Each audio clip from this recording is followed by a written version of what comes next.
Whoa. Hello. This is Robert Play, the owner of Baru Iron Gym. We're here for another video in the Ask Rob video series. Had a little bit of a break from the previous videos, but we're back to put up some more. So the first request we had recently was one of the members was talking about a slight muscle tear that they have. They're not sure if it's actually a tear, it might be just a muscle strain. But basically they said it was in the back of their shoulders. More back of one of their shoulder. And whenever they do a pull down or pull up or any kind of overhead back exercise, it seems to have created like a stress or a pinch in that muscle in the back of their shoulder.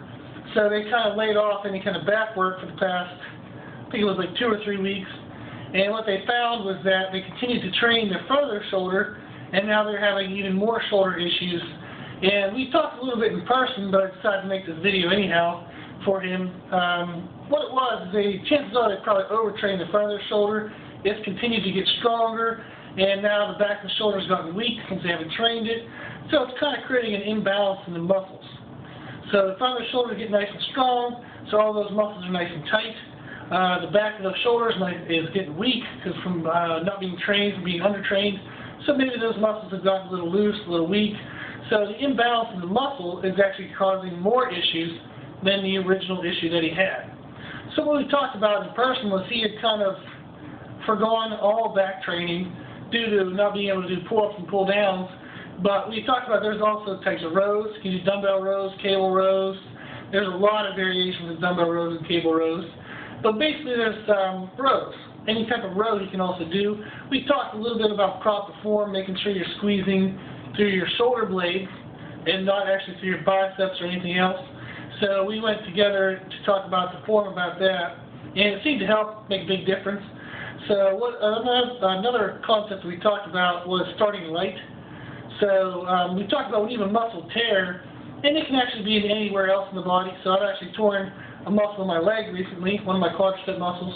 So what I've had to do, and this is what I told him to do, is start with exercises with very lightweight, high reps.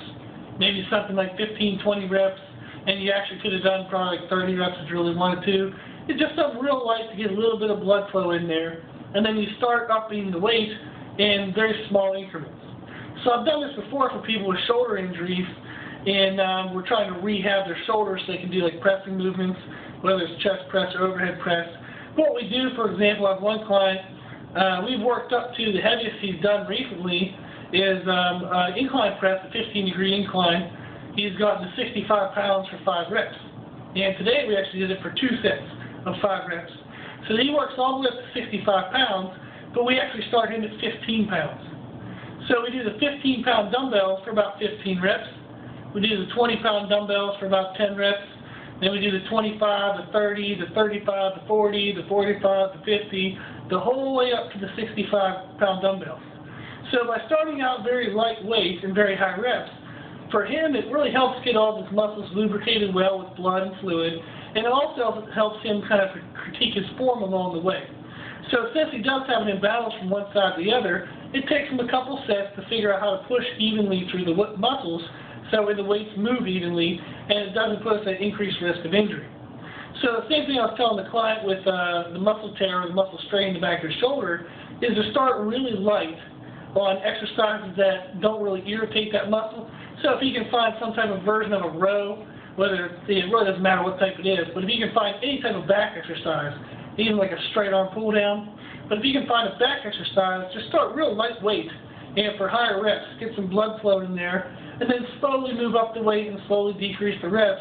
And what we usually find is that the person's able to handle a decent amount of weight.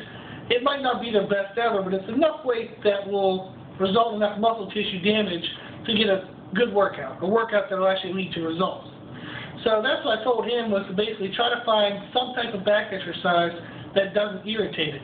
Recently I had a client that we went through, she was having some elbow issues, and she found out that when she was doing some types of presses, like chest presses or overhead presses, even doing rows with improper form, she was having a lot of elbow pain.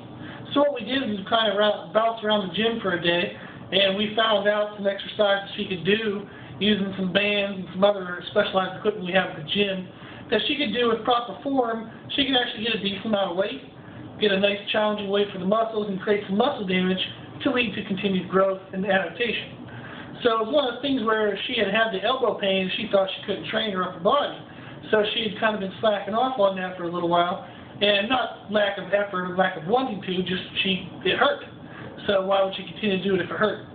So by taking the time to try to figure out what we could do versus what we can't do, and by starting out light with high reps, we found out that there was quite a few exercises we could get away with that wouldn't increase the strain or the pain on her elbow. So, like I said, I've done this for a lot of clients with various issues. So if it's a small muscle strain or small muscle issue, it's one of the things where it does help to kind of get medical examination or get a doctor to look at it, but 9 people out of 10 won't do that, so they're just going to keep coming to the gym and try to figure out something.